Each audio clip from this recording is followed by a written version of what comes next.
Hello students. तो last video में हमने VSEPR थियरी मतलब कि वेस्पर थियरी के बारे में पढ़ा था कि वेस्पर थियरी जो है वो मॉलिक्यूल के जियोमेट्री जो है वो एक्सप्लेन करती है, क्योंकि लेविस डॉट स्ट्रक्चर वाली जो थियरी थी, कंसेप्ट था, वो मॉलिक्यूल के जियोमेट्री शेप के बारे में कुछ बता नहीं रही थी। ठीक है, इसलिए VSEPR थियरी आई थी।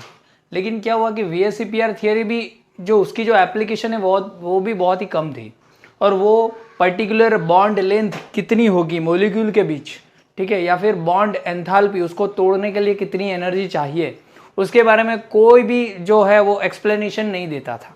इवन मॉलिक्यूल कैसे फॉर्म हुआ, हाउ अ मॉलिक्यूल फॉर्म्ड, उसके बारे में भी VSEPR थियरी कुछ बता नहीं रही थी। आपने देखा होगा, सिर्फ जियोमेट्री बताती है।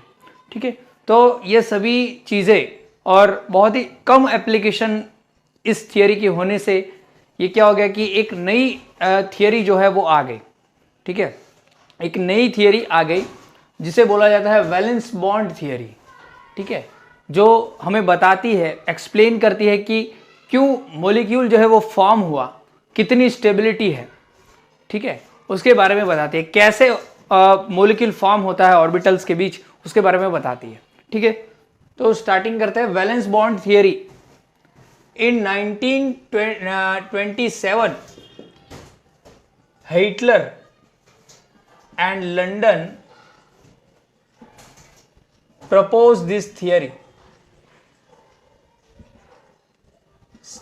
इसको first of all Hitler and London ने क्या किया था, प्रपोज किया था, जो 1931 में L polling, in 1931 L Pauling and Slater, C Slater नाम है लेकिन चलेगा।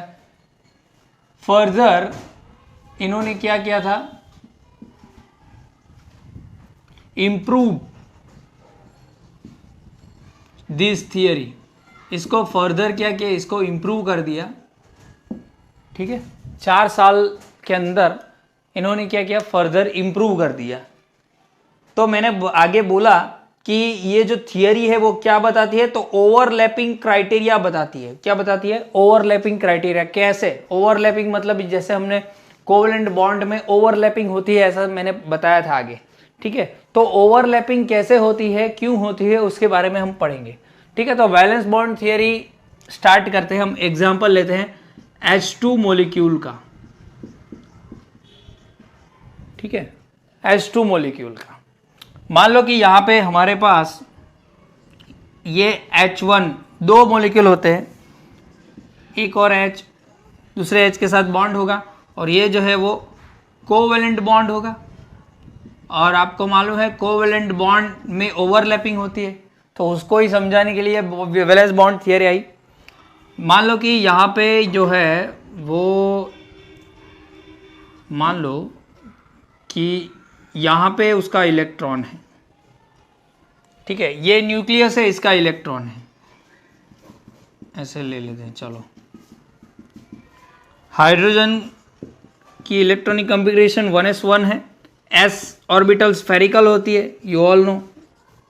s ऑर्बिटल का शेप क्या होता है, स्फेरिकल। वैसे ही दूसरा एक S2, यहाँ पे मैं बना देता हूँ, कुछ ऐसा होगा, उसकी भी ऐसी कुछ आप बोल सकते हो कि यहाँ पे इलेक्ट्रॉन है, तो यहाँ पे भी कुछ इलेक्ट्रॉन हम बता देंगे। 1s1 है ना इलेक्ट्रॉनिक कॉन्फ़िगरेशन, तो यहाँ पे ऐसे हम बना देंगे। ठीक है, अब जब ऐसे आप देखोगे, सिर्फ चलो H1 H2 निकाल देता हूँ, सिर्फ HH ही रखेंगे। अब ये दोनों अभी अलग अलग हैं, मॉलिक्यूल अभी बना नहीं है, तो दोनों में एनर्जी हाई होगी because of Anfield electron configuration है, मतलब कि एक इलेक्ट्रॉन चाहिए उसको, तो वो शेयरिंग करेंगे। तो अभी क्या होगा, ये जब एक दूसरे के मतलब कि बाजू में आएंगे, ठीक है, तो क्या होगा, पहले ये क्या करेगा, ये न्यूक्लियस जो है वो ये इलेक्ट्रॉन को क्या करेगा, अट्रैक्ट करेगा। इवन ऐसे ही क्या होगा, इसके इलेक्ट्रॉन को ये भी क्या करेगा, अट्रैक्ट करेगा। ये उल्टा बना देता हूँ, ये न्यूक्लियस इसके इलेक्ट्रॉन को अट्रैक्ट करेगा, ये न्यूक्लियस इसके इलेक्ट्रॉन को अट्रैक्ट करेगा। मतलब कि ये जो दोनों है, ठीक है, वो क्या है, फोर्स ऑफ अट्रैक्शन है। क्योंकि यहां पे मैं लिख लेता हूं फोर्स ऑफ अट्रैक्शन, ठीक है। शॉर्ट में हम लिखेंगे यहां पे F.O.A, ठीक है, समझ में आया, क्लियर इतना। वैसे ही ये तो पहले से ही अट्रैक्ट करेगा, ये अपने इलेक्ट्रॉन को अट्रैक्ट करेगा, ये अपने इलेक्ट्रॉन, तो यहां पे भी फोर्स ऑफ अट्रैक्शन है, यहां पे भी फोर्स ऑफ अट्रैक्शन है। नया फोर्स ऑफ अट्रैक्शन कौन सा बना है, ये वाला, तो यहां पे मैं न्यू लिख लेता हूं, न्यू फोर्स ऑफ अट्रैक्शन। ये तो पहले वाला ही है, तो यहां पे ओल्ड फोर्स ऑफ अट्रैक्शन लिख लेते हैं, ओल्ड फोर्स ऑफ अट्रैक्शन। दिख रहा है सबको, ओके। अब क्या होगा कि ये जैसे जैसे नजदीक आएंगे ये फोर्स ऑफ अट्रैक्शन काम करेगा। यहां पे लिख सकते हो आप, when 2H atoms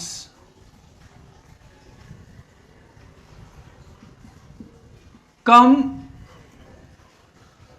near to each other, the new force of attraction starts acting। ये क्या करेगा, एक्ट करने लगेगा कि ये न्यूक्लियस इसको फोर्स ये करेगा और ये न्यूक्लियस इसके इलेक्ट्रॉन को अट्रैक्ट करेगा, ठीक है। अब जैसे जैसे पास आते जाएंगे ये एक्ट करने लगेगा, लेकिन कुछ देर के बाद क्या होगा, कुछ देर के बाद अब ये जो है, ये न्यूक्लियस और ये न्यूक्लियस दोनों पॉजिटिव है, क्योंकि उसके अंदर प्रोटॉन है, न्यूट्रॉन की बात नहीं है। यहाँ पे तो न्यूट्रॉन है ही नहीं हाइड्रोजन में तो, लेकिन होता तो भी कुछ नहीं, उसके पास तो कोई चार्ज नहीं है। तो ये पॉजिटिव और ये पॉजिटिव क्या करेंगे, एक दूसरे को क्या करेंगे, रिपल करेंगे, क्योंकि सेम चार्ज है। तो ये क्या करेंगे, ये इसको धकेलेगा, ये इसको धकेलेगा, ये क्या करेंगे, एक दूसरे को रिपल करेंगे ना।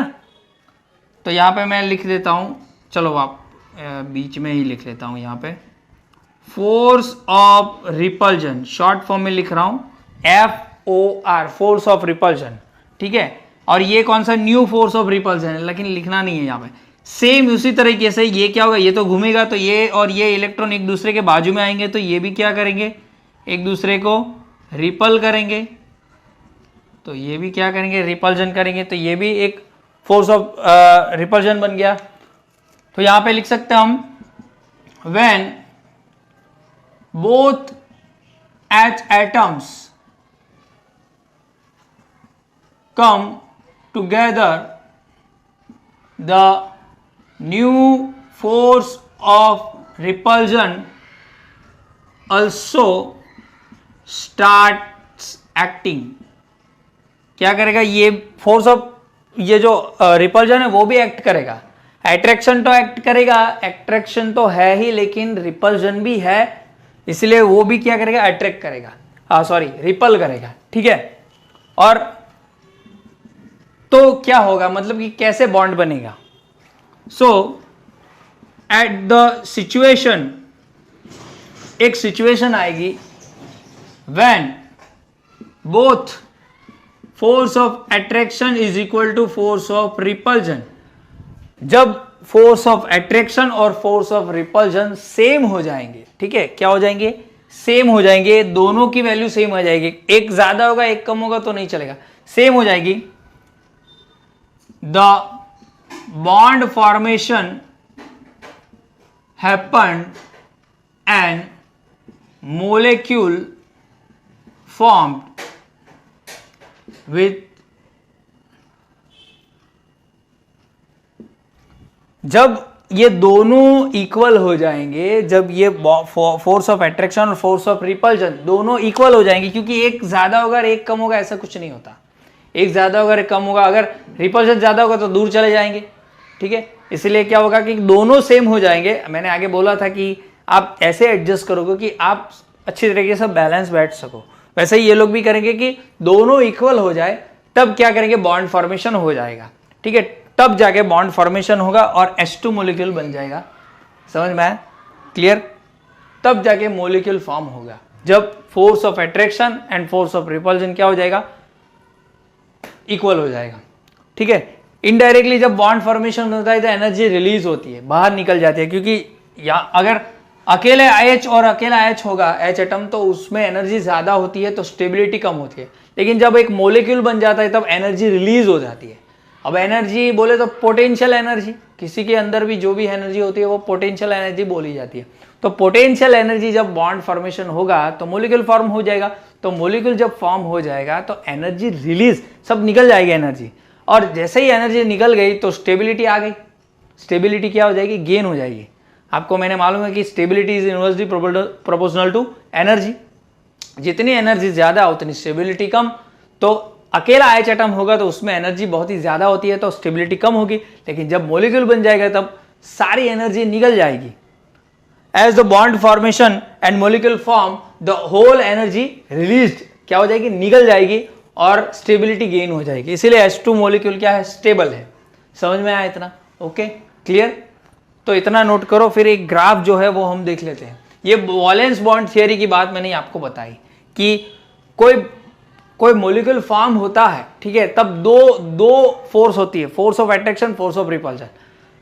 तो कैसे बॉन्ड फॉर्मेशन होता है, तो बॉन्ड फॉर्मेशन तब होगा जब दोनों इक्वल हो जाएंगे, both forces are equal when the bond formed and the molecule formation happen. Okay, clear? इतना नोट करो। फिर एक ग्राफ देख लेते हैं। तो यहां पे मैंने एक ग्राफ ड्रॉ किया हुआ है, जो वैलेंस बॉन्ड थियरी में मैंने आपको बोला कि एनर्जी रिलीज होती है, स्टेबिलिटी गेन होती है, उसको समझाने के लिए मैंने यहाँ पे आपको एक ग्राफ यहाँ पे ड्रॉ किया हुआ है। मानो कि यहाँ पे हाइड्रोजन का ये एटम H1 और ये H2 ऐसे है, ठीक है। तो यहाँ पे एनर्जी ज्यादा होगी। हाँ, एक और बात, यहाँ पे पोटेंशियल एनर्जी दी गई है, ये बीच की लाइन जो है वो है जीरो की, मतलब कि यहाँ पे जो है वो पोटेंशियल एनर्जी क्या होगी, जीरो होगी, जो एटम के अंदर होती है, ठीक है। ये है डिस्टेंस r, जो कम होगा, इस तरह कम होता है। जैसे कि अगर मान लो कि यहाँ पे molecular 120 picometre, 1110 picometre, 100 picometre, 90 picometre, 80 picometre, फिर यहाँ पे 70 पिकोमीटर, 60 पिकोमीटर, ठीक है। ये डिस्टेंस है जो दो एटम के बीच है, वो डिस्टेंस यहाँ पे बताता है। इंटरमोलिकुलर डिस्टेंस भी बोल सकते हो आप, ठीक है। तो यहाँ पे क्या होगा, कुछ ऐसा होगा कि यहाँ पे जब आप एटम बाजू में आएंगे तो फोर्स ऑफ अट्रैक्शन क्या होगा, डिक्रीज होगा, पोटेंशियल एनर्जी डिक्रीज होती जाएगी, ये पोटेंशियल एनर्जी डिक्रीज होती जाएगी, पोटेंशियल एनर्जी डिक्रीज होती जाएगी। फिर यहाँ पे एक पॉइंट ऐसा आएगा यहाँ पे, उसके बाद ये जो है वो पोटेंशियल एनर्जी बढ़ती जाएगी, बढ़ती जाएगी, बढ़ती जाएगी, फिर बढ़ती जाएगी, ऐसा। क्योंकि हमको क्या करना है कि स्टेबिलिटी गेन करना है, ठीक है। यहाँ पे अगर स्टेबिलिटी गेन करना है तो एनर्जी जितनी हो सके उतनी रिलीज होनी चाहिए, मतलब कि कम एनर्जी होनी चाहिए, मोलिक्यूल के अंदर कम एनर्जी होनी चाहिए। जैसे जैसे ये नज़दीक आएंगे, नज़दीक आते आते अगर मान लो कि यहाँ पे इतने नज़दीक आ गए H1 और H2, तो ये डिक्रीज हो गई, फिर इतने आ गए, ठीक है, ये इस पॉइंट पे, ये इस पॉइंट पे, फिर यहाँ पे एक पॉइंट ये आएगा कि ये दोनों के बीच जो है वो इतना डिस्टेंस हो जाएगा, ठीक है, इतना, मतलब कि ये ओवरलैपिंग हो गई, ओवरलैपिंग बोलते हैं। ऑर्बिटल के अंदर ऑर्बिटल घुस जाएगी, उसे ओवरलैपिंग बोलते हैं, ठीक है। ऐसा कुछ हो गया तो ये मोलिक्यूल H2 यहां पे फॉर्म होगा। उसके बाद अगर आप वापस से अंदर घुसाओगे ना तो रिपल्सन ज्यादा हो जाएगा। यहां पे क्या हो रहा है, तो यहां पे force of attraction is equal to force of repulsion हो रहा है इस कंडीशन में। अराउंड ये जो पॉइंट है वो है 72 पिकोमीटर, ठीक है। 72 पिकोमीटर पे डिस्टेंस पे, ये दोनों के बीच का जो डिस्टेंस है वो 72 पिकोमीटर है। और अगर 72 पिकोमीटर से ज्यादा कम करोगे तो यहाँ पे देखो ये पोटेंशियल एनर्जी क्या हो रही है, बढ़ रही है, ठीक है। यहाँ पे क्या हो रही है, इंक्रीज ऑफ पोटेंशियल एनर्जी यहाँ पे इंक्रीज हो रही है। इसीलिए ये पॉइंट जो है वहां पे क्या होगा, फोर्स ऑफ अट्रैक्शन और फोर्स ऑफ रिपल्जन सेम हो गया, इसलिए यहाँ पे बॉन्ड फॉर्मेशन हो जाएगा। अगर इससे कम होगा तो फोर्स ऑफ अट्रैक्शन ज्यादा होगा, और इससे आगे ले जाओगे तो फोर्स ऑफ रिपल्जन ज़्यादा हो जाएगा, इसलिए एनर्जी क्या हो जाएगी, बढ़ जाएगी। इसलिए यहाँ पे 72 पिकोमीटर पे मॉलिक्यूल फॉर्म हो जाएगा। यहाँ पे इसकी मैं बात करूँ, इस पॉइंट पे यहाँ पे ये सेम है तो एनर्जी सबसे ज़्यादा कम होगी, सबसे कम यहाँ पे होगी, फिर क्या हो जाएगा, ये बढ़ जाएगी, ऐसे इंक्रीज हो जाएगी। ठीक है, इसका मतलब है कि स्टेबिलिटी कम होती जाएगी। इसलिए इस पॉइंट पे, अगर इस पॉइंट की मैं बात करूँ, इस पॉइंट पे तो स्टेबिलिटी मैक्सिमम होगी, मैक्सिमम, और एनर्जी तो आप देख ही सकते हो इस ग्राफ से कि बहुत ही कम होगी।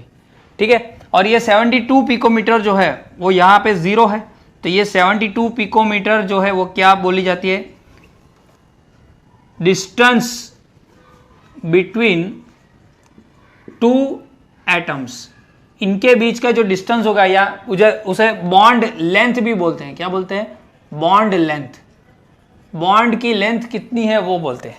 ठीक है, 72 पिकोमीटर्स जो हाइड्रोजन के बीच होती है।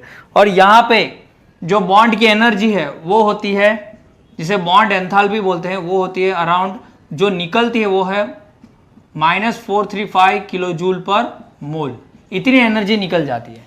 ठीक है, इससे ऊपर ले जाओगे या पीछे ले जाओगे तो भी कम निकलेगी, इसीलिए बॉन्ड फॉर्मेशन नहीं होगा, मतलब कि मॉलिक्यूल नहीं बनेगा। समझ में आया इतना? ओके, अगर लिखना हो तो आप लिख सकते हो व्हेन, जो कि मैंने आपको लिखवाया है, तो यहाँ पे लिखने की जरूरत नहीं है, सिर्फ ग्राफ समझने की जरूरत है कि यहाँ पे मैं क्या बोलना चाह रहा हूँ कि पहले जो था वो कुछ इतना डिस्टेंस था। ठीक है, थोड़ा सा जो है वो यहाँ पे थोड़ा बाजू में आया इतना, तो यहाँ पे कौन सा फोर्स एक्ट कर रहा था, फोर्स ऑफ अट्रैक्शन एक्ट कर रहा था, इसलिए बाजू में आ रहे थे। यहाँ पे भी force of attraction he act कर रहा था, यहाँ पे भी force of attraction he act कर रहा था। फिर जैसे जैसे बाजू में गए तो फोर्स ऑफ अट्रैक्शन के साथ फोर्स ऑफ रिपल्जन भी अट्रैक्ट करने वर्क करने लगा, और यहाँ पे कुछ ऐसा हो गया कि दोनों सेम हो गए। अगर इससे ज्यादा आप जाओगे तो क्या हो जाएगा, ये बढ़ जाएगा, ये बढ़ गया तो फिर क्या हो जाएगा, रिपल्जन होगा तो दूर चले जाएंगे। इसलिए ऐसा कुछ डिस्टेंस होगा तब जाके वो बैठ जाएंगे, तब जाके बॉन्ड फॉर्मेशन हो जाएगा। ठीक है, वो पॉइंट कहाँ होगा, जब दोनों जो है वो क्या हो जाएंगे, रिपल्जन और अट्रैक्शन सेम हो जाएंगे। ठीक है, हाइड्रोजन के लिए वो डिस्टेंस है 72 पिकोमीटर, इसका मतलब है कि 0 से इतना 72 पिकोमीटर होता है, तो बॉन्ड लेंथ क्या होगी, 72 पिकोमीटर होगी। और यहाँ पे इस पॉइंट पे जो एनर्जी निकलेगी, ये जो ग्राफ पे यहाँ पे बताएंगे, ठीक है, यहाँ पे ये क्या होगी, -435 किलो जूल पर मोल, वो क्या होगी, इसकी बॉन्ड एंथैल्पी होगी, जो एनर्जी यहाँ पे बनाती है, जो निकलेगी, क्योंकि यहाँ पे मॉलिक्यूल बन रहा है ना, तो क्या होगी, एनर्जी निकलेगी। अगर मॉलिक्यूल टूटता, ठीक है, तो एनर्जी क्या होगी, हमको देनी पड़ती, लेकिन यहाँ पे मॉलिक्यूल बन रहा है इसलिए सिस्टम में से बाहर निकलेगी वो, इसलिए माइनस यहाँ पे नेगेटिव शो होता है। ठीक है, समझ में आया? Okay, clear. ये ग्राफ जो है वो वैलेंस बॉन्ड थियरी में, वैलेंस बॉन्ड थियरी कैसे एक्सप्लेन करती है बॉन्ड फॉर्मेशन में, उसके बारे में बताती है। ठीक है, ओके, तो ये नोट करो। अब वैलेंस बॉन्ड थियरी में हम आगे चलते हैं और ओवरलैपिंग के बारे में बात करते हैं, जो मैंने आपको आगे बोला, what is overlapping, overlapping of orbitals, उसके बारे में बात करते हैं। तो पहली चीज मैं ये बताऊंगा कि ओवरलैपिंग क्या है, उसके बारे में आपको मैं बताऊंगा कि ओवरलैपिंग क्या है। अगर मान लो कि यहाँ पे कोई एटम है, हाइड्रोजन का ही एटम ले लो, ठीक है, एक दूसरा हाइड्रोजन का एटम जो है वो क्या करेगा, इसके साथ कोवेलेंट बॉन्ड बनाएगा, एक दूसरे के पास आएंगे और कुछ ऐसा ओवरलैप हो जाएगा, क्योंकि कोवेलेंट बॉन्ड है तो कोवेलेंट बॉन्ड में ओवरलैपिंग होती है, तो एक दूसरे के साथ क्या हो जाएगा, मिक्स हो जाएगा। तो ये इलेक्ट्रॉन इसका यहाँ पे है, ये एक इलेक्ट्रॉन यहाँ पे है, तो ये बोलेगा ये दोनों इलेक्ट्रॉन मेरे हैं, और ये भी बोलेगा दोनों इलेक्ट्रॉन मेरे हैं, क्योंकि हमने शेयर किए हुए हैं। ठीक है, तो ये यहाँ पे ये जो है वो उसे बोला जाता है overlapping, mix of valence orbitals. ये सिर्फ वैलेंस ऑर्बिटल के अंदर ही होता है। ठीक है, क्योंकि इसकी थियरी का नाम ही है वैलेंस बॉन्ड थियरी, तो वैलेंस ऑर्बिटल के बारे में ये बताती है, क्योंकि इंटरनल इनर शेल जो होता है वो रिएक्शन में टेक पार्ट नहीं करता, वो बॉन्ड फॉर्मेशन में कुछ करता नहीं है। इवन ये जो न्यूक्लियस है वो भी कुछ नहीं करता, कुछ करता है तो कौन सी ऑर्बिटल्स करती है, वैलेंस ऑर्बिटल्स, मतलब कि जो लास्ट शेल होती है वही करती है, ठीक है, लास्ट शेल की ऑर्बिटल्स ही करती है। तो इसे ओवरलैपिंग बोला जाता है, ओवरलैपिंग ऑफ ऑर्बिटल्स या फिर वैलेंस ऑर्बिटल्स बोल सकते हैं। ओके क्लियर, किसे ओवरलैपिंग बोलते हैं, एक दूसरे के अंदर घुस जाना। ओके अब ओवरलैपिंग जो है वो अराउंड 3 टाइप्स की होती है, 3 types of overlapping. First is positive overlapping,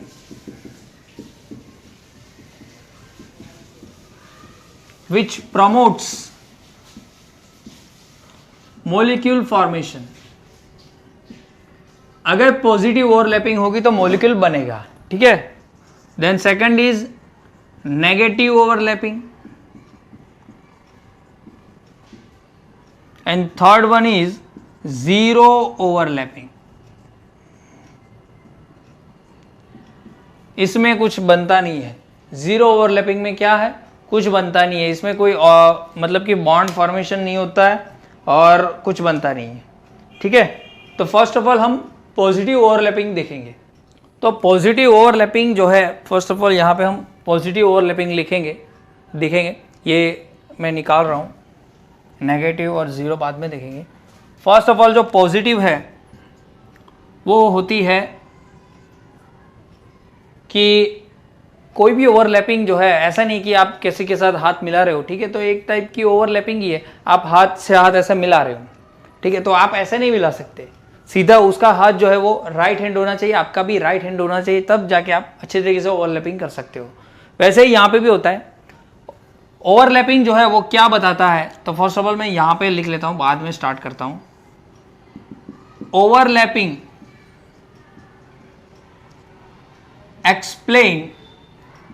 explains about directional importance of orbitals। Overlapping जो है वो क्या एक्सप्लेन करती है कि डायरेक्शन क्या है ऑर्बिटल्स की, ठीक है। ऐसे आप ऐसे मिलाओगे हाथ ऐसे तो ओवरलैपिंग होगी, ये आप एक डायरेक्शन नहीं है, ये आपकी अच्छी डायरेक्शन ओवरलैपिंग के लिए ऐसी होती है, ठीक है, तो आप हाथ मिला सकते हो किसी के साथ, फिर ऐसे नहीं मिला सकते, समझ में आ रहा है ना।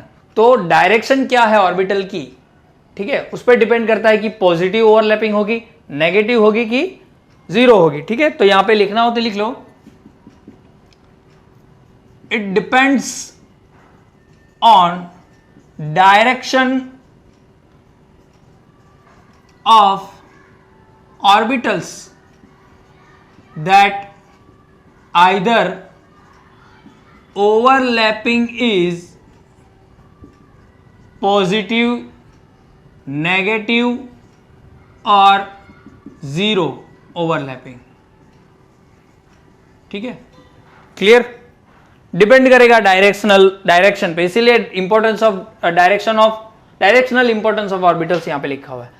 तो पहले आपको मालूम है एस ऑर्बिटल स्फेरिकल होती है, ठीक है। पी ऑर्बिटल जो है वो ऐसी कुछ होती है डम्बेल, ये पी एक्स है, पी वाई है, ये सॉरी उल्टा हो गया मेरा यहाँ पे, ये पी वाई है, ये पी एक्स है और ये पी जेड है, ठीक है।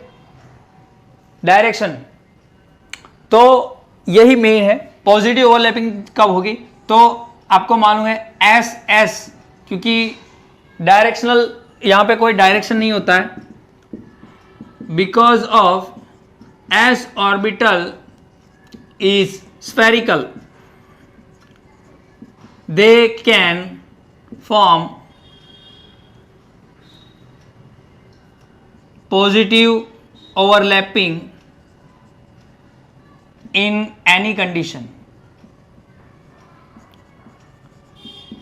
क्योंकि ये जो है ये कहीं से भी जो है वो बॉन्ड फॉर्मेशन कर सकती है, सॉरी ओवरलैपिंग कर सकती है, क्योंकि इनकी डायरेक्शन ही नहीं है, इसलिए ये पॉजिटिव ओवरलैपिंग ही दिखाती है। इसलिए क्या होगा यहाँ पे मॉलिक्यूल फॉर्मेशन होगा, ठीक है, मॉलिक्यूल फॉर्मेशन होगा। ओके, उसके बाद मैं बात करूं तो आपको मालूम है ये है ये है y एक्सिस, ये है x और ये z। वैसे देखा जाए ना तो y ऐसे है बोर्ड पे, अगर मानो कि y ऐसे है, x ऐसे है, तो z जो है वो बाहर की तरफ है, बोर्ड की बाहर की तरफ और पीछे की तरफ, ठीक है। लेकिन मैंने ऐसा, अगर मानो कि बोर्ड का पॉइंट ये बीच वाला है तो z बाहर से निकलेगी ऐसे ऐसे और पीछे होगी ऐसे, ये z है, ठीक है। ये ऊपर वाली जो है वो क्या होगी, y होगी और ये क्रॉस वाली x होगी, ठीक है। लेकिन ऐसे हम बुक में बताते हैं इसलिए। तो अगर मानो कि px की मैं बात करूं तो px कुछ ऐसे होगी x एक्सिस पे, फिर py और pz कुछ ऐसे होगी, ठीक है। अब आपको मालूम है कि श्रोडिंजर जो है, आपने स्ट्रक्चर ऑफ एटम में थियरी पढ़ी थी। श्रोडिंजर ने जो वेव क्वांटम मॉडल दिया था, उसके अंदर उसने बताया था कि यहाँ पे जो है वो p ऑर्बिटल के अंदर लोब्स होते हैं। लोब्स माने कि यहाँ पे पॉजिटिव एक लोब होगा और एक नेगेटिव, यहाँ पे एक पॉजिटिव और एक नेगेटिव, यहाँ पे पॉजिटिव नेगेटिव, ठीक है। एक पॉजिटिव लोब होगा तो एक नेगेटिव होगा, लेकिन यहाँ पे चार्ज नहीं माना जाएगा, यहाँ पे नो चार्ज, यहाँ पे कोई चार्ज नहीं है। वो जो इक्वेशन सॉर्ट आउट करना था, हमने पढ़ा नहीं था, वो पूरी थियरी बहुत ही बड़ी है, तो सॉर्ट आउट करना था। सिर्फ हमें ये याद रखना है, वो इक्वेशन में कुछ आया होगा, दीज आर पॉजिटिव फेज बोल सकते हो और लोब्स बोल सकते हो, ठीक है, लोब। या ये क्या है, नेगेटिव फेज और लोब, नेगेटिव लोब, ठीक है। इतना याद रखना है आपको, ठीक है। उसने क्या बोला था कि एक पॉजिटिव लोब दूसरे पॉजिटिव लोब से क्या कर सकता है, पॉजिटिव ओवरलैपिंग कर सकता है, ठीक है। सेम लोब होने चाहिए, अगर डिफरेंट हो गए तो क्या हो जाएगा, नेगेटिव ओवरलैपिंग हो जाएगी, क्योंकि पॉजिटिव नेगेटिव एक दूसरे को क्या कर देंगे, कट कर देंगे। तो श्रोडिंजर जो इक्वेशन है उसकी वैल्यू क्या आ जाएगी, 0 आ जाएगी, इसलिए, ठीक है। तो यहाँ पे फर्स्ट ऑफ ऑल ये जो सेकंड है पॉजिटिव ओवरलैपिंग, वो हम देखेंगे। एक मानो कि px जो है इसका पॉजिटिव और नेगेटिव होगा और एक s, ठीक है। तो ये जो है वो पॉजिटिव ओवरलैपिंग शो करेंगे, ये क्या करेंगे, पॉजिटिव ओवरलैपिंग शो करेंगे। इसका प्लस और ये s orbital positive overlapping show करेंगे। पॉजिटिव मतलब कि बॉन्ड फॉर्मेशन होगा, मॉलिक्यूल फॉर्मेशन होगा, ठीक है। थर्ड की मैं बात करूं तो एक पॉजिटिव दूसरी पॉजिटिव के साथ, मतलब कि ये पॉजिटिव क्या करेंगे, ये भी पॉजिटिव ओवरलैपिंग शो करेंगे, ठीक है। ये भी पॉजिटिव ओवरलैपिंग शो करेंगे, ठीक है। अगर दूसरी बात करूं, ये हेड ऑन हेड है, हेड टकरा रहा है ना, वैसा है ये, एक इसका हेड इसके हेड के साथ टकरा रहा है। दूसरा कुछ ऐसा होगा, पॉजिटिव ओवरलैपिंग, ये पॉजिटिव ये नेगेटिव, तो ये जो है ये ओवरलैपिंग हो गई। ये भी क्या हो गई, पॉजिटिव ओवरलैपिंग, क्या हो गई, पॉजिटिव ओवरलैपिंग हो गई। और पॉजिटिव ओवरलैपिंग जो है वो क्या बताती है, ये बताती है कि मॉलिक्यूल फॉर्मेशन होगा। क्या वो होगा, मॉलिक्यूल फॉर्मेशन होगा, ठीक है। समझ में आया था ना, ओके। ये सब लोब्स हैं, हमें सिर्फ ये फेज याद रखना है कि ये फेज और ये फेज सेम होना चाहिए, ठीक है, या नहीं होगा, ठीक है। और एक पाउलिंग स्केल हमने पढ़ा था चैप्टर नंबर 2 में, Pauling exclusion principle.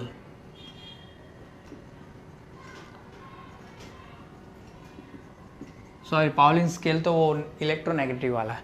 Pauling exclusion principle क्या बोलता है कि जो ऑर्बिटल होगी उसमें एक इलेक्ट्रॉन क्लॉकवाइज होगा, उसकी स्पिन तो दूसरे की क्या होनी चाहिए, एंटी क्लॉकवाइज होनी चाहिए।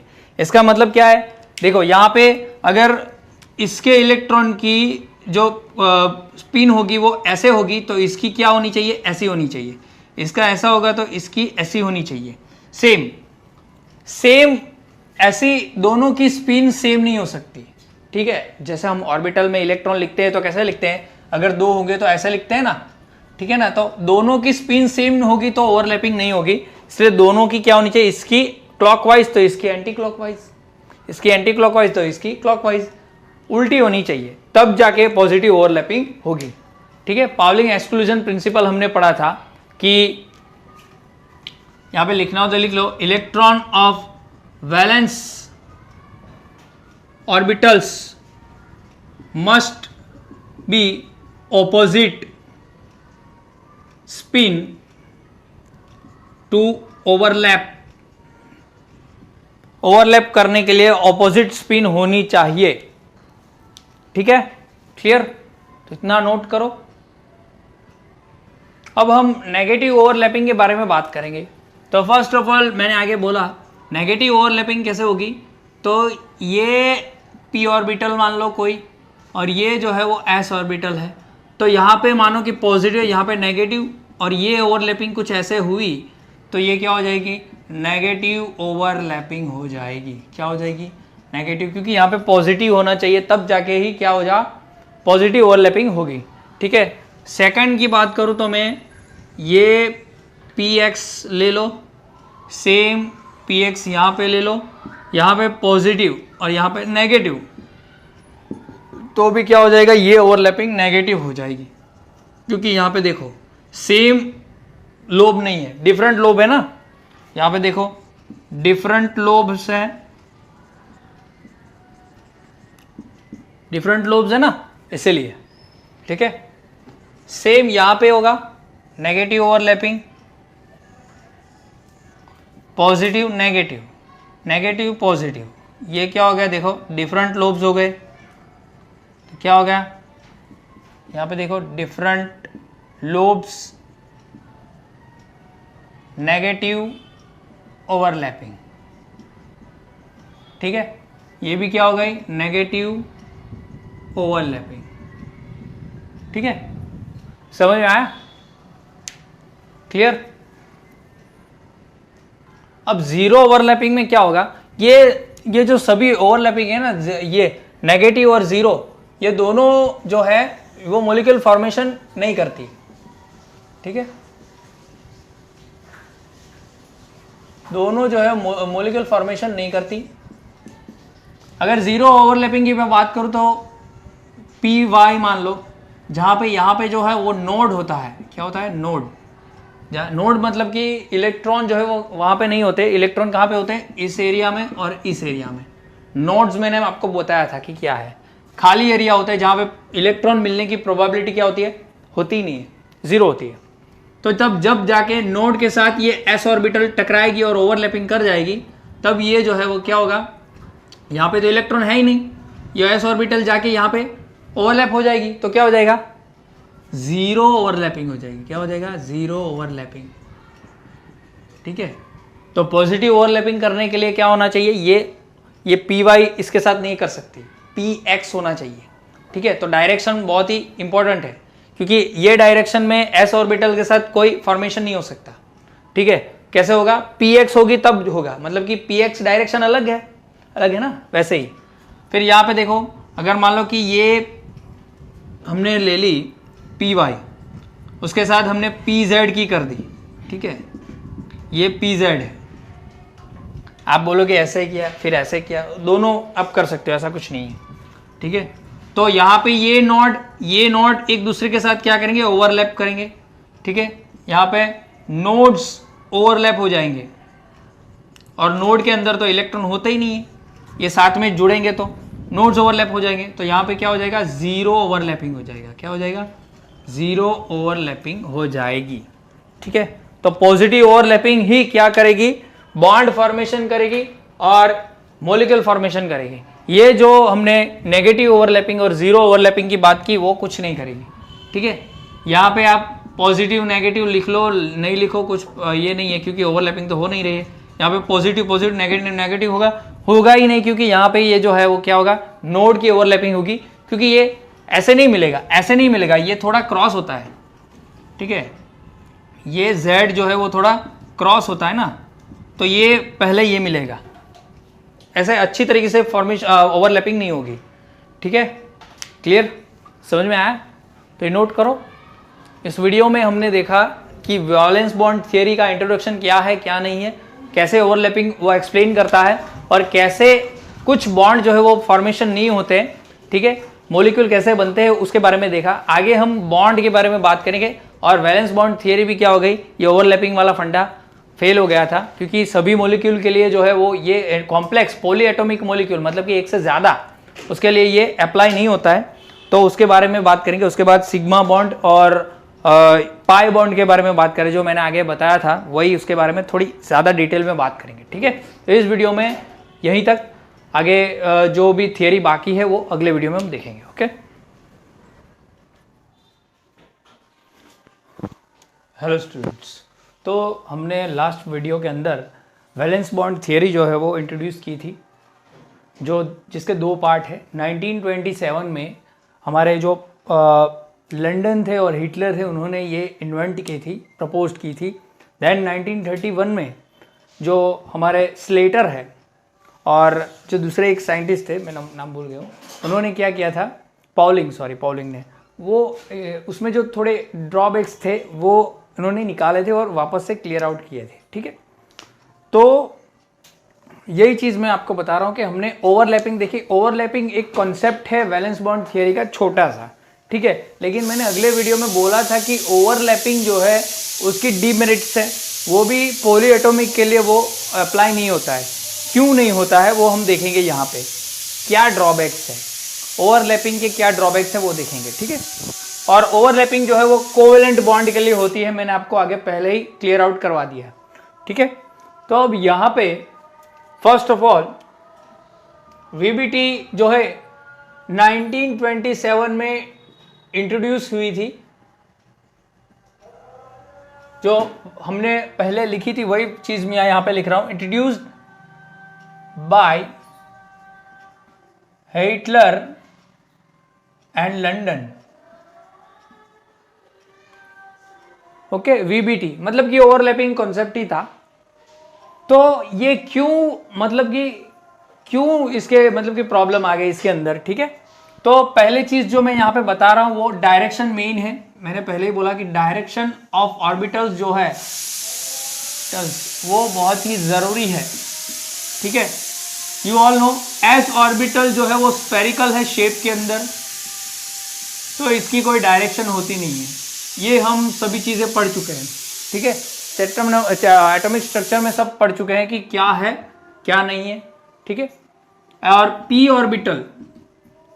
Orbitals which have dumbbell shape. ठीक है, एस ऑर्बिटल के अंदर तो एस ऑर्बिटल एक ही होती है, उसमें कुछ ज्यादा होता नहीं, लेकिन इसमें पी ऑर्बिटल्स 3 टाइप्स की होती है, P X, P Y and P Z. You all know that. First of all अगर मान लो कि मैं एक्सिस ले लूं, ये एक्स एक्सिस और ये जो है वो वाई एक्सिस ले लूं मैं। ठीक है, देन ये एक्सिस जो होगी ये होगी जेड एक्सिस। अब ये कैसे हुई कैसे नहीं, मैंने आपको बोला है कि ये बॉर्ड जो है ये पॉइंट है, तो जेड एक्सिस बाहर निकली होगी इतनी, और इतनी ही पीछे होगी। मतलब कि अगर ये बॉर्ड है तो बॉर्ड कुछ ऐसा होगा, जेड एक्सिस बाहर होगी और ये पीछे होगी इतनी, और ऊपर जो है वो वाई एक्सिस होगी, और ऐसे जो होगी वो एक्स एक्सिस होगी। ठीक है, इसलिए मैंने ऐसा लिखा हुआ है।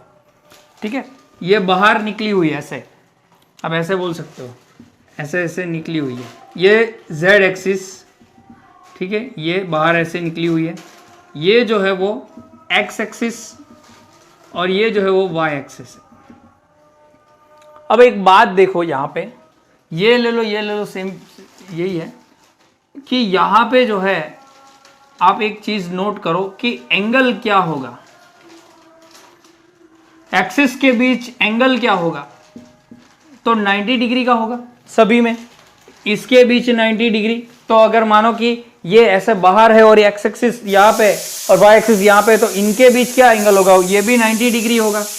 ये भी अगर मैं यहाँ पे ऐसे ड्रॉ करूँ, ये भी 90 डिग्री होगा। ठीक है, तो सबके बीच 90 डिग्री है। अगर मैं ऑर्बिटल ड्रॉ करूँ तो पहली पी एक्स कहाँ पे होगी, तो पी एक्स होगी ऐसे,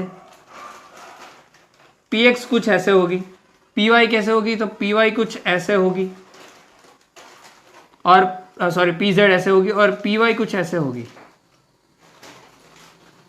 तो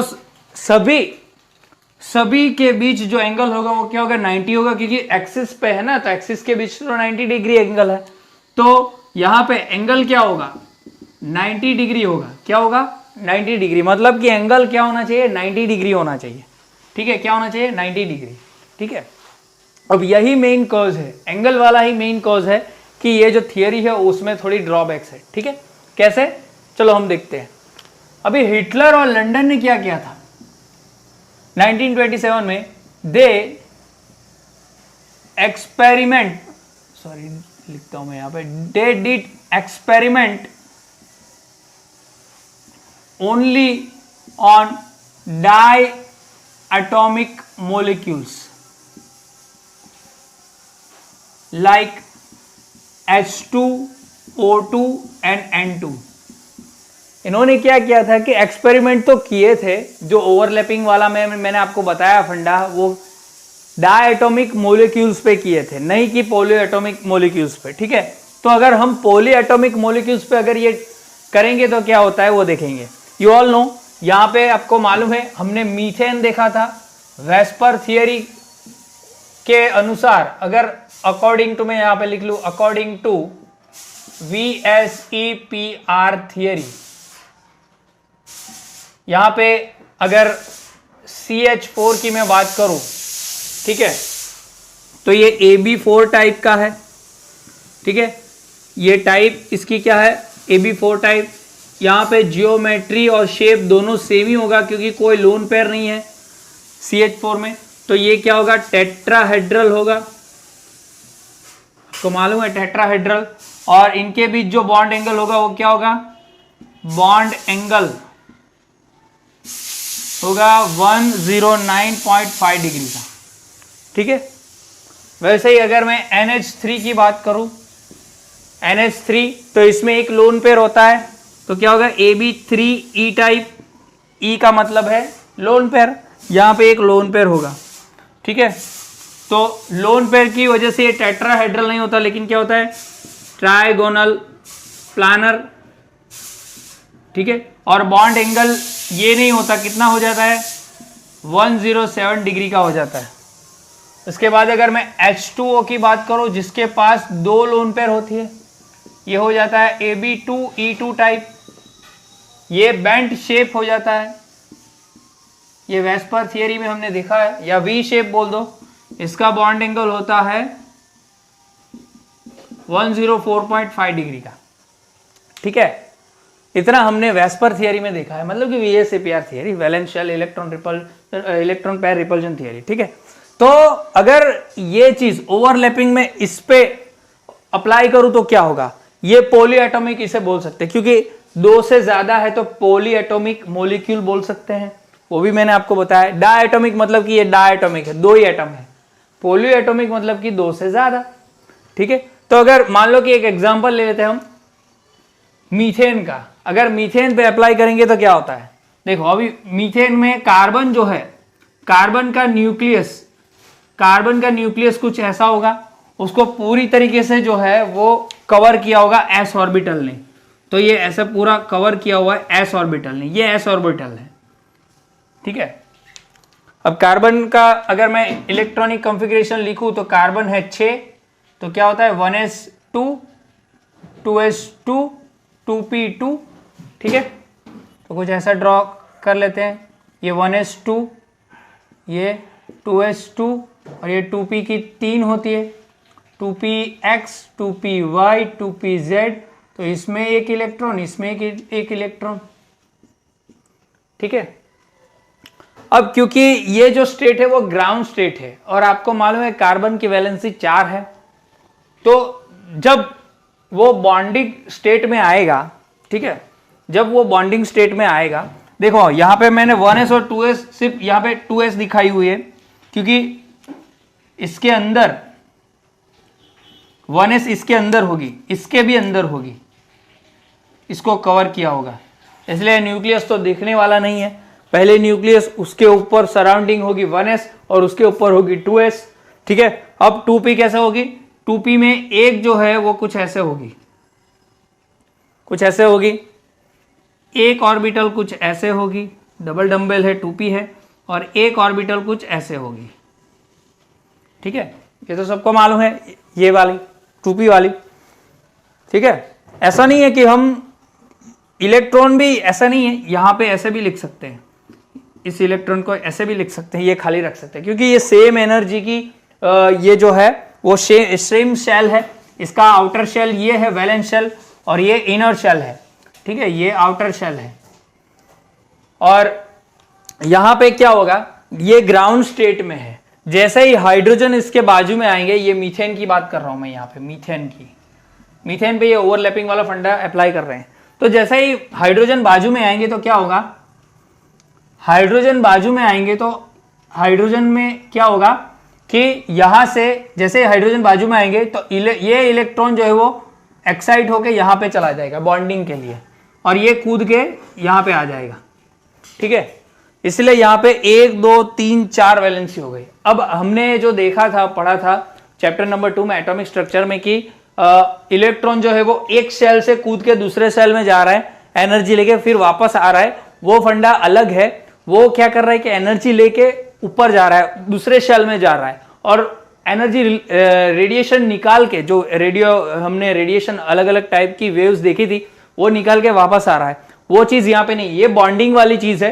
तो इलेक्ट्रॉन क्या करेगा, एक शेल में से एक ही शेल में कूदम कूद करेगा, मतलब कि एक ही शेल में जंप कर सकता है। ये शेल एक ही है, सेकंड शेल ही है, और सेकंड शेल में ये सारी सब शेल है, देखो S और P, और सब शेल के अंदर ये ऑर्बिटल है। तो बॉन्डिंग का फंडा पूरा अलग है, वो जो हमने एटॉमिक स्ट्रक्चर वाला फंडा देखा था वो पूरा अलग है। ठीक है, बॉन्डिंग में क्या होगा कि एक्साइटेड स्टेट में जाएगा तो सिर्फ शेल के अंदर ही क्या होगा, जंप कर सकता है बाहर। अभी 2s से थर्ड शेल में नहीं जा सकता। 2s से 2px यहां से ही यहां पे ही कूद सकता है, ये यहां से लेके यहां पे यहां पे यहां पे यहां पे कहीं से भी कूद सकता है, लेकिन इतने एरिया में ही कूदेगा। ऐसा नहीं है कि पूरा शेल ही बदल देगा, ऐसा नहीं कर सकता। ठीक है, समझ में आया? तो यहां से कूद के यहां पे आ गया, एक्साइटेड स्टेट हो गई। अभी इसे एक्साइटेड स्टेट बोलते हैं। क्या बोलते हैं? Excited state. ये बॉन्डिंग की स्टेट है कार्बन की। अब क्या होगा, तो हाइड्रोजन तो आपको मालूम है एक इलेक्ट्रॉन होता है हाइड्रोजन के पास, यहां पे भी 1s का एक इलेक्ट्रॉन, यहां पे भी 1s का एक इलेक्ट्रॉन, सॉरी, और यहां पे भी 1s का एक इलेक्ट्रॉन, 1s1 1s1 1s1, क्योंकि हाइड्रोजन के पास एक ही इलेक्ट्रॉन होता है। अब ये लोग सब भी क्या करेंगे, इसके साथ ओवरलैपिंग करेंगे। देखो ओवरलैपिंग करेंगे, तो पहली ओवरलैपिंग जो है वो है s और s के बीच। ठीक है, 2s की। तो ये बाहर हमने 2s बनाई, तो यहां पे हाइड्रोजन की एक आ जाएगी 1s, ठीक है 1, और हाइड्रोजन यहां पे चिपक जाएगा ये s के साथ। ठीक है, फिर दूसरी है यहां पे देखो 2px की, तो हम इसको 2px ले लेते हैं, 2px। ठीक है, तो यहां पे ओवरलैपिंग हो जाएगी ऐसे 1s1। ठीक है, 1s ऐसे लिखेंगे तो भी चलेगा, 1s हाइड्रोजन हो गई। फिर ये जो है वो है 2py, तो हम इसे 2py ले लेते हैं, तो यहां पे ये ओवरलैपिंग हो गई 1s1। फिर ये जो है वो 2pz, तो ये 2pz ले लेते हैं, तो यहां पे हम ले लेते हैं, ओवरलैपिंग हो गई 2pz के साथ। ठीक है, यहां पे ये ओवरलैपिंग हो गई, मान लो। मतलब कि कॉन्सेप्ट तो लग रहा है, ऐसा नहीं है कि कॉन्सेप्ट नहीं लग रहा है, लेकिन यहां पे क्या बोला कि px p और pz के बीच तो 90 डिग्री होना चाहिए, लेकिन यहां पे बॉन्ड, ये बॉन्ड बन गया, ये बॉन्ड बन गया ना, तो बॉन्ड के बीच कौन सा एंगल होना चाहिए? हमको तो एक्सपेरिमेंटली मिला, ये क्या मिला, 109.5 डिग्री। लेकिन थियोरेटिकली ओवरलैपिंग कॉन्सेप्ट क्या बोलता है, px py pz के बीच क्या होना चाहिए? अभी ये बॉन्ड बन गया तो ऐसा नहीं है कि पूरा घूम जाएगा, ऐसा तो है नहीं। तो ये बॉन्ड एंगल जो है वो कितना होना चाहिए, 109.5 डिग्री होना चाहिए, लेकिन है कितना, 90 डिग्री। मतलब कि जो ये 1927 में जो हिटलर और लंदन ने जो ओवरलैपिंग वाला कंसेप्ट दिया था वीबीटी के अंदर, वैलेंस बॉन्ड थियरी के अंदर, वो क्या हो गया, पॉलीएटॉमिक। ये पॉलीएटॉमिक है, ये भी पॉलीएटॉमिक, ये भी पॉलीएटॉमिक। तो बॉन्ड एंगल जो VSEPR थियरी एक्सप्लेन कर रही थी ना, उसको जस्टिफाई नहीं कर रही थी ये थियरी। अगर सही है तो सबके अंदर सही होना चाहिए। 2 + 2 4 है, या 2 + 3 5 है, तो 3 + 2 भी 5 ही होना चाहिए। ऐसा नहीं है कि 3 + 2 क्या हो जाए, 6 हो जाए। ठीक है, तो ये चीज जो है वो एक्सपेरिमेंटली है, जो एक्सप्लेन करने के लिए VSEPR थियरी आई थी। तो उसको समझाने के लिए ये थियरी जो इन्होंने दी थी थियोरेटिकली, वो फेल हो गई। वो क्या बताती है, 90 डिग्री, पर होना चाहिए कितना, इतना, क्योंकि ये एक्सपेरिमेंट वैल्यू है और एक्सपेरिमेंटल वैल्यू ही सही होती है केमिस्ट्री के अंदर। थियोरेटिकल वैल्यू सही नहीं होती, एक्सपेरिमेंट, एक्चुअल एक्सपेरिमेंट क्या हो रहा है, एक्चुअल एक्सपेरिमेंट में वैल्यू क्या मिल रहा है, वही सही होती है। ठीक है, तो ये चीज जो है वो यहां पे गलत हो जाती है पॉलीएटॉमिक केसेस में। तो मैं यहां पे लिख लेता हूं, आपको ये एग्जांपल लेना है और ये लिखना है। In the case of polyatomic molecules, overlapping concept can't apply। ये पॉलीएटॉमिक मॉलिक्यूल्स के लिए अप्लाई नहीं हो सकता। It only can apply on diatomic molecules. वो ओनली क्या होता है, डायएटॉमिक मॉलिक्यूल्स के लिए ही अप्लाई होता है। ठीक है, डायएटॉमिक के लिए करोगे आप H2 and O2 तो वो हो जाता है। ठीक है, लेकिन होता पॉलीएटॉमिक के लिए नहीं, फंडा नहीं होता, क्योंकि एंगल चेंज होता था। एंगल क्या हो जाएगा, चेंज हो जाएगा। इसीलिए क्या हुआ कि 1927 में ये ओवरलैपिंग वाला हिटलर एंड लंदन ने जो दिया था, वो फर्दर 1931 में हमारे पॉलिंग और सी स्लेटर, एस स्लेटर, जो भी नाम होगा, स्लेटर ने क्या किया था कि ये वापस से मतलब कि बनाया था, इस थियोरी को वापस से थोड़ा करेक्ट किया था। ठीक है, अब जाके हमें अच्छी तरीके से पता चलेगा। तो इतना नोट करो, फिर हम आगे चलते हैं। तो यहां पे जो अलग अलग टाइप्स की हमने ओवरलैपिंग देखी थी, सीधे ऐसे ओवरलैपिंग, एस की ओवरलैपिंग, SP की ओवरलैपिंग। ठीक है, तो ये जब 1931 में वापस से ये इसको क्या किया, करेक्ट किया 1931 में, पॉलिंग और स्लेटर ने इस थियरी को क्या किया, करेक्ट किया। तो अब ये जो हम करेक्शन देखने वाले हैं वो अब देखने वाले हैं। ठीक है, सो टाइप्स ऑफ ओवरलैपिंग, तो मैं यहां पे लिख देता हूं, नेचर ऑफ कोवेलेंट बॉन्ड। हम यहाँ पे कोवेलेंट बॉन्ड की बात कर रहे हैं पूरे चैप्टर के अंदर। मैंने आपको पहले ही बोला था कि ये पूरी चीज कोवेलेंट बॉन्ड पर डिपेंड करती है। Nature of covalent bonds are depend on types of overlapping. Overlapping कौन सी है उस पर डिपेंड करता है कि कैसा कोवेलेंट बॉन्ड होगा। तो 2 टाइप्स ऑफ कोवेलेंट बॉन्ड है, टाइप्स ऑफ कोवेलेंट बॉन्ड्स जो मैंने आपको आगे बताए थे। First is a sigma bond, क्या है, sigma bonds, and second is a pi bond. ठीक है, यहां पे मैं लिख लेता हूं sigma bond, it is a strong bond and pi bond is a weak bond. मतलब कि ये तोड़ सकते हैं, ये तोड़ नहीं सकते इजीली। ठीक है, ये पहले ही मैं बता देता हूं, क्यों ऐसा सब मैं बताऊंगा। ठीक है, तो कौन सी ओवरलैपिंग जो है वो करने से सिग्मा बॉन्ड बनता है वो हम देख लेते हैं। टाइप्स ऑफ ओवरलैपिंग, कौन कौन सी जो ओवरलैपिंग है वो हम पहले देखेंगे, उसके बाद हम अच्छी तरीके से डिफरेंस देखेंगे सिग्मा बॉन्ड और पाई बॉन्ड का। ठीक है, चलो फर्स्ट जो है वो हम सिग्मा बॉन्ड के लिए देखेंगे। Sigma bonds are formed by below overlapping.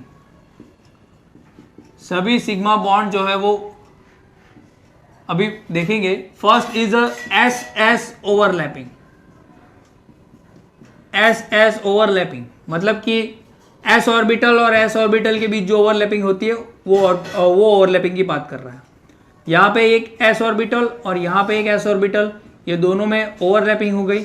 ठीक है, तो यहाँ पे जो बनेगा वो क्या बनेगा, सिग्मा बॉन्ड बनेगा। क्या बनेगा, सिग्मा बॉन्ड। क्या बनेगा? Sigma bond. ठीक है, और ये जो है वो स्ट्रांग होगा और इसे हेड ऑन हेड ओवरलैपिंग बोलते हैं। क्या बोलते हैं? Head on head overlapping. क्या आप बोल सकते हो कि sigma bonds are found by head on head overlapping. ठीक है, समझ में आया? Okay, clear? ये अगर लिखना तो लिख लो, sigma bonds are formed by head on head overlapping. इसका मतलब क्या है?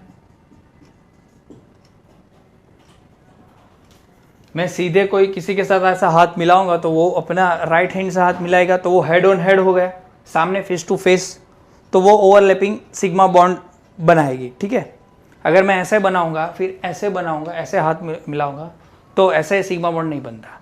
ठीक है, अच्छे तरीके से आप पकड़ सकते हो तो स्ट्रॉन्ग पकड़ोगे, इसीलिए सिग्मा बॉन्ड भी क्या होता है? स्ट्रॉन्ग होता है, क्योंकि उसके बीच हेड ऑन हेड ओवरलैपिंग होती है। अगर आप ऐसे जोड़ोगे तो वो हेड ऑन हेड हो गई, तो अगर ऐसा जोड़ दिया हमने तो ये थोड़ा स्ट्रांग होगा, लेकिन ऐसे जोड़ोगे तो स्ट्रांग नहीं होगा। ठीक है, तो ये हेड ऑन हेड ओवरलैपिंग होती है, इसलिए सिग्मा बॉन्ड स्ट्रांग होता है। ठीक है, then second is SP overlapping. SP overlapping भी हेड ऑन हेड वाली होती है, तो हेड ऑन हेड ओवरलैपिंग यहां पे लिखेंगे, ओवरलैपिंग। जैसे कि अगर मान लो कि एक एक्स ले ले, ठीक है, ये इंटर एक्सियल बोल सकते हैं, इंटर एक्सियल लाइन बोल सकते हैं इसको। ठीक है, और ये जो है वो एस होगी यहाँ पे, तो ये अगर मान लो कि पी एक्स है, ये एस है, तो ये जो है वो क्या बन गया? Sigma bond. ठीक है, सिग्मा बॉन्ड बन गया। अगर मैं एस और एस का एक एग्जांपल बताऊं आपको, ठीक है, तो एस और एस का होगा H2। कैसे? देखो, इसके पास भी 1s1, इसके पास भी 1s1 होता है, एक इलेक्ट्रॉन, एक दूसरा हाइड्रोजन ले लो, उसके पास भी 1s1, एक हाइड्रोजन। ठीक है, तो और एस के बीच क्या होगा? शेयरिंग होगी। क्या होगी? ये शेयरिंग होगी, मतलब कि ये एस ऑर्बिटल हाइड्रोजन की, ये क्या होगी? ये 1s1 था। ठीक है, इसके पास भी 1s1 था। दोनों का अगर मान लो कि इसकी स्पिन में ऐसे ले लूँ, इसकी स्पिन ऐसे ले लूँ मैं, ठीक है, ऐसा नहीं है कि इसकी ऐसे ही ली, तो दोनों में से कोई भी ले सकते हो, तो ये ओवरलैपिंग हो गई। तो ये क्या बन गया? H2 मॉलिक्यूल बन गया एसएस ओवरलैपिंग से, और ये बॉन्ड जो है वो क्या हो गया? ये बॉन्ड हो गया सिग्मा बॉन्ड। ठीक है, अगर एसपी की मैं बात करूं तो HF ले लो आप, डायटोमिक HF। तो हाइड्रोजन तो आपको मालूम है, हाइड्रोजन की 1s1 है, तो एक इलेक्ट्रॉन। फ्लोरीन जो है वो यहाँ पे मैं बता देता हूँ, फ्लोरीन इसका कितना है? 9 है, तो 1s2, 2s2, 2p5। ठीक है, 2p5। तो यहाँ पे p ऑर्बिटल में ही ये वैलेंस शेल है, तो यहाँ पे 2, ये दोनों में बता नहीं रहा हूँ, यहाँ पे सिर्फ 2p बता रहा हूँ। तो यहाँ पे कुछ ऐसा होगा, ऐसा कुछ होगा। ठीक है, ओके, तो यहाँ पे भी एक इलेक्ट्रॉन चाहिए, लेकिन ये px, 2px, 2py और 2pz है, इसको एक इलेक्ट्रॉन चाहिए, तो ये 1s और इसके बीच क्या होगा? ओवरलैपिंग होगी। इसकी s है और इसकी p है, तो s और p में क्या होगा? ओवरलैपिंग। हाँ चलो, यहाँ पे हमने एक इलेक्ट्रॉन बताया, ये x ले लो, तो भी कुछ ऐसा नहीं है कि करना ही है, pz है तो नहीं होगा, ऐसे ही होगा। ठीक है, ऐसा ही करेंगे। अगर इसको नाम हम बदल दे, इसको 2px, 2py ले ले, तो भी कोई ऐसा नहीं है, 2px, 2py, 2pz तो भी चलेगा। ठीक है, तो ये ओवरलैपिंग HF एक एग्जांपल है इसका। ठीक है, इसका एग्जांपल SS ओवरलैपिंग का H2 है। क्लियर, समझ में आया? थर्ड वन जो है वो सिग्मा बॉन्ड बनाती है। हाँ, तो यहाँ पे क्या होगा? यहाँ पे होगा H और ये, सॉरी, यहाँ पे हम हाइड्रोजन का स्पेरिकल बताएंगे और इसका कुछ ऐसा बताएंगे, फ्लोरीन का। ठीक है, फ्लोरीन का होगा 2px और इसका होगा HF। ठीक है, ऐसा कुछ बॉन्ड होगा, और ये ओवरलैपिंग, इसमें 2 इलेक्ट्रॉन, एक इसका और एक इसका, और ये सिग्मा बॉन्ड बनेगा। क्या बनेगा? Sigma bond. Head on head overlapping है इसलिए। नाउ थर्ड जो है वो है P P overlapping. P P overlapping होगी, ठीक है। अब ये भी हेड ऑन हेड होगी, तो मैं यहां पे बता देता हूं, हेड ऑन हेड ओवरलैपिंग। सभी जो है वो हेड ऑन हेड ओवरलैपिंग होती है तभी सिग्मा बॉन्ड बनते हैं। तो यहां पे ये ले लो, इसकी भी और ये भी ऐसे ही होगी, और ये दोनों के बीच जो ओवरलैपिंग होगी, अगर मान लो कि पी एक्स है तो ये भी किसी की पी एक्स ही होगी, और ये जो बॉन्ड बनेगा वो सिग्मा बॉन्ड बनेगा। ये कोई एटम कोई दूसरा होगा, ये कोई एटम दूसरा होगा, ठीक है। तो ये हेड ऑन हेड सिग्मा हो गया। ये दोनों पी एक्स होनी चाहिए, ऐसा नहीं तो फिर 90 डिग्री एंगल है वो क्या हो जाएगा? नहीं होगी ना, जीरो या फिर नेगेटिव ओवरलैपिंग हो जाएगी। जीरो ओवरलैपिंग है तो कुछ बॉन्ड तो बनेगा नहीं, नोड के अंदर बन गया तो, ठीक है। तो यहाँ पे अगर एग्जांपल लेना है तो हम F2 ले लेते हैं। कैसे? F2 की देखो px है तो एक F की px होगी ऐसे 2px, और दूसरे F की 2px होगी ऐसे ही 2px, और दोनों के बीच बॉन्ड बन जाएगा, और ये जो बॉन्ड होगा वो क्या होगा? Sigma bond. मतलब कि F2 में हमको सिग्मा बॉन्ड दिखेगा, ठीक है, PP के बीच बॉन्ड दिखेगा। यहाँ पे अब देख लो, ये 1s और 2s मैंने लिखा हो नहीं, ये 2p लिखा हुआ है यहाँ पे। लास्ट शेल ही, वैलेंस शेल ही क्या करते हैं? बॉन्डिंग में टेक पार्ट करते हैं। इनर शेल वाले तो करते नहीं, ये तो करेगा नहीं, ये भी जाएगा नहीं इतना, ठीक है। इसकी एक ही वैलेंस ही है तो यही करेगा। एक्साइटेड स्टेट तो फ्लोरीन करता नहीं है, ठीक है, इसलिए। और वो जो है वो ग्रुप 17 का एलिमेंट है, आप जानते हो ग्रुप 17 जो है वो हेलोजन फैमिली है, और वो उनको एक ही इलेक्ट्रॉन चाहिए, एक ही इलेक्ट्रॉन चाहिए, तो हाईली इलेक्ट्रोनेगेटिव होते हैं। और ये बंदा तो बहुत ही इलेक्ट्रोनेगेटिव है, हाईली, पूरे टेबल के अंदर इसकी इलेक्ट्रोनेगेटिविटी बहुत ही ज़्यादा है, मतलब कि सबसे ज़्यादा है, ठीक है। तो ये सिग्मा बॉन्ड जो है वो 3 तरीके से बनते हैं हेड ऑन हेड ओवरलैपिंग से, SS ओवरलैपिंग, PSP ओवरलैपिंग और PP ओवरलैपिंग, ठीक है। अगर ऐसा होगा ऑर्बिटल के बीच, अगर ऐसी ओवरलैपिंग होगी तो ओनली एंड ओनली क्या बनेगा? सिग्मा बॉन्ड बनेगा। पहला बॉन्ड होता है वो क्या होता है? पहला बॉन्ड जो होता है वो सिग्मा बॉन्ड होता है always. First bond is always sigma bond. Okay, clear? तो इतना नोट करो, फिर आगे चलते हैं हम। अब ये जो हमारे पाई बॉन्ड्स है वो कैसे बनते हैं? ये जो है वो वीक बॉन्ड्स होते हैं, क्योंकि वो सिग्मा बॉन्ड जो है वो हेड ऑन हेड होते हैं तो वो ज़्यादा पावरफुल होते हैं, अच्छी तरीके से वो ओवरलैपिंग होती है उनके अंदर। लेकिन पाई बॉन्ड्स के अंदर अच्छी तरीके से ओवरलैपिंग नहीं होती है, इसलिए वो वीक हो जाते हैं, ठीक है। तो कैसे होते हैं? तो अगर हम साइड वाइज ओवरलैपिंग करेंगे, side wise overlapping to form pi bonds, क्या बनेंगे? पाई बॉन्ड्स बनेंगे, ठीक है। कैसे? तो हमको मालूम है कि अगर मान लो कि मैं एक एग्जांपल ले लूँ, एग्जांपल लेके आपको बता देता हूँ, O2, ठीक है, O2। तो O2 के अंदर क्या होगा? ऐसे डबल बॉन्ड होते हैं, ठीक है। अगर मैं एक ऑक्सीजन की बात करूँ तो ऑक्सीजन का जो यहाँ पे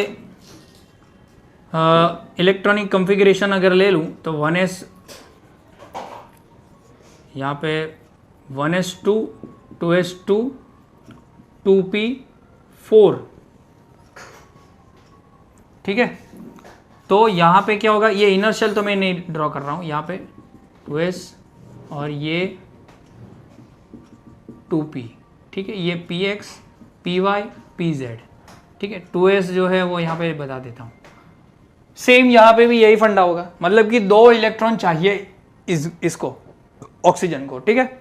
तो यहाँ पे अगर मैं ड्रॉ कर दूँ, अगर मैं यहाँ पे ड्रॉ करूँ तो ये न्यूक्लियस मान लो, इसको कवर किया 1s ने जिसके अंदर 2 इलेक्ट्रॉन है, और इसको कवर किया 2s2 ने, ठीक है। ये कवर कर लिया, 2s2 ने इसको कवर कर लिया, ठीक है। अभी ये 2px, 2py और 2pz, तो कैसे ड्रॉ करोगे? एज यूजुअल हमने ड्रॉ किया था ऐसे, डम्बेल ऐसे, और ये कुछ ऐसे होगी, है ना, ऐसे होगी। वैसे ही बाजू में जो है वो यहाँ पे मैं बता देता हूँ, ये कुछ ऐसा होगा। सेम ऑक्सीजन उसकी तरह ही होगा, थोड़ा सा सेम ऑक्सीजन ही है तो सभी चीज़ें सेम ही होगी, ठीक है, ऐसा कुछ होगा, ठीक है। ये थोड़ा ज़्यादा, इसकी डेंसिटी ज़्यादा कर दी हमने। चलो अब यहाँ पे क्या होगा, देखो पहला बॉन्ड, अभी दूसरा ऑक्सीजन में यहाँ पे लिख लेता हूँ, तो सेम चीज़ होगी यहाँ पे 2s2 और यहाँ पे 2px 2py 2pz। ऐसा लेना हो या फिर हमें यहाँ पे शो करना है तो हम यहाँ पे 2px ऐसे ले लेते हैं, 2py 2pz, कैसे भी ले सकते हो, ऐसा कुछ है नहीं। इलेक्ट्रॉन भी यहाँ पे भी एक रख सकते हो, लेकिन ऐसा बुक में जनरली ऐसा दिया जाता है, ऐसा कुछ है नहीं। सभी जो है वो सेम एनर्जी की है तो इलेक्ट्रॉन कहीं पे भी आप रख सकते हो, ठीक है। अब यहाँ पे क्या होगा, पहले इनके बीच बॉन्ड बनेगा 2px के बीच, तो ये px है, ठीक है, ये px ये px, सॉरी 2px, तो ये बॉन्ड ओवरलैपिंग हो गई, तो ये पहला बॉन्ड क्या बना, सिग्मा बॉन्ड बना। क्या बना, sigma bond. Head on head overlapping है, देखो हेड ऑन हेड है ना ये, तो 2px बन गया, सॉरी 2px के बीच ये पहला सिग्मा बॉन्ड बना, ठीक है। अगर ये x है, ये 2px है, ठीक है, ये 2py है, ये 2py है और ये 2pz है, ठीक है। अब क्या होगा, एक बॉन्ड दूसरा है, देखो पहला बॉन्ड ऑलवेज क्या होगा, ये सिग्मा बॉन्ड बना जो हमने अभी बनाया ये, लेकिन दूसरा बॉन्ड क्या होगा, दूसरा बॉन्ड देखो 2py और 2py के बीच बना। दूसरा बॉन्ड किसके बीच बनेगा, 2py, तो ये 2py और 2py तो देखो कैसे है। अभी ज़रूरत नहीं है तो मैं 2pz को छोटी कर देता हूँ, क्योंकि इनकी जो है वो, इनके पास तो इलेक्ट्रॉन है तो ये लोग बॉन्डिंग में ज़्यादा टेक पार्ट नहीं करेंगे, तो ये 2pz वाली चीज़ जो है वो मैं छोटी कर देता हूँ, क्योंकि ज़्यादा ज़रूरत नहीं है हमें इसकी अभी, तो ये 2pz हमने छोटी कर दी, ठीक है। ये 2px, ये 2py। अभी देखो कि यहाँ पे ये 2py बॉन्डिंग कैसे करेंगे, तो 2py बॉन्डिंग ऐसे करेंगे, ये 2py और ये 2py, ये 2py और ये 2py, ये बॉन्डिंग ऐसे करेंगे, ठीक है। यहाँ पे एक इलेक्ट्रॉन, यहाँ पे एक इलेक्ट्रॉन, ऐसा कुछ होगा, ठीक है। अब यहाँ पे दिखाना हो तो नहीं दिखाओ, यही सेम ही है, ऐसा नहीं है कि यहाँ पे एक बॉन्ड यहाँ पे बॉन्ड बना, ऐसा नहीं है, पूरा एक ही बॉन्ड है, ठीक है, ऐसे बना। अब क्या होगा, ये ऐसे जुड़ेंगे, ये कुछ ऐसे जुड़ जाएंगे और ऐसी ओवरलैपिंग होगी, जिसे साइड वाइज ओवरलैपिंग बोलते हैं, ऐसा कुछ होगा, ठीक है। ये 2py एक ऑक्सीजन की, ये 2py ऑक्सीजन की, यही सेम है, ठीक है, ऐसा कुछ बॉन्ड बनेगा साइड वाइज ओवरलैपिंग। और ये जो होगा वो क्या होगा, पाई बॉन्ड होगा। क्या होगा, पाई बॉन्ड, मतलब कि ये जो दूसरा है वो क्या होगा, पाई बॉन्ड होगा, क्योंकि साइड वाइज साइज बनती है ना। किसी बुक में ऐसा ड्रॉ किया होगा और किसी बुक में ऐसे ड्रॉ किया होगा, ये ऐसे कुछ ड्रॉ किया होगा, ऐसा कुछ ड्रॉ किया होगा, सिर्फ लाइन ड्रॉ की होगी इनके बीच, ठीक है। तो ये पाई बॉन्ड हो गया, समझ में आया इतना, क्योंकि ये साइड वाइज ओवरलैपिंग है, साइड से। आप मैंने बोला ना ऐसे थे, फिर ऐसे हो गए। वो ज्यादा नजदीक होते हैं तो ही एक दूसरे को क्या करते हैं, अट्रैक्ट करते हैं, इसलिए साइज कम होती है ना, इसलिए बॉन्डिंग होती है इसके अंदर, पाई बॉन्डिंग होती है, पाई बॉन्डिंग होती है, पी पाई बॉन्डिंग इसे बोलते हैं। पी पाई बॉन्डिंग क्यों, ये इसकी भी पी ऑर्बिटल है, इसकी भी पी ऑर्बिटल है, और कौन सा बॉन्ड बना रही है, पाई बॉन्ड, तो पी पाई बॉन्डिंग ऐसा बोलते हैं, क्योंकि साइज कम होती है ऑक्सीजन की, तो ऐसे बॉन्डिंग होती है। तो ये तो ज्यादा पावरफुल नहीं होगी इससे, इसलिए ये जल्दी टूट जाती है ऐसे तोड़ने से, ठीक है। तो सिग्मा बॉन्ड ज्यादा पावरफुल होता है इससे। सेम चीज हमें दिखेगी N3 के अंदर, ठीक है, सॉरी N2 के अंदर, जिसके अंदर 3 बॉन्ड होते हैं, जिसमें पहला बॉन्ड सिग्मा बॉन्ड और बाकी के जो 2 बॉन्ड है वो क्या होते हैं, पाई बॉन्ड होते हैं। ये भी और ये भी क्या होते हैं, पाई बॉन्ड होते हैं, ठीक है। तो एक चीज याद रखना कि अगर 2 एटम के बीच, यहां पे मैं लिख लेता हूं, first bond between 2 atoms are always sigma bond, कौन सा बॉन्ड होता है? सिग्मा बॉन्ड होता है। Then after double bond and triple bond are pi bonds. उसके बाद के जो डबल बॉन्ड होगा और ट्रिपल बॉन्ड होगा उसी एटम के बीच तो क्या होगा? वो पाई बॉन्ड होगा। क्या होगा? पाई बॉन्ड, क्योंकि सिग्मा बॉन्ड एक ही हेड ऑन हेड ओवरलैपिंग से ही बनता है। अभी दूसरा कुछ ऐसा करने नहीं जाएगा, समझ में आ रहा है ना? अगर ये ऐसा घूम के तोड़ के ऐसा नहीं जुड़ेगा, एक बार जुड़ गया वो सिग्मा बॉन्ड बन गया, उसके बाद जो भी बॉन्डिंग होगी वो पाई बॉन्डिंग होगी। क्या होगी? Pi bonding. समझ में आया? और पाई बॉन्डिंग वीक बॉन्ड होता है, पाई बॉन्ड जो होता है वो वीक बॉन्ड होता है। Okay, clear? समझ में आया इतना? तो नोट करो।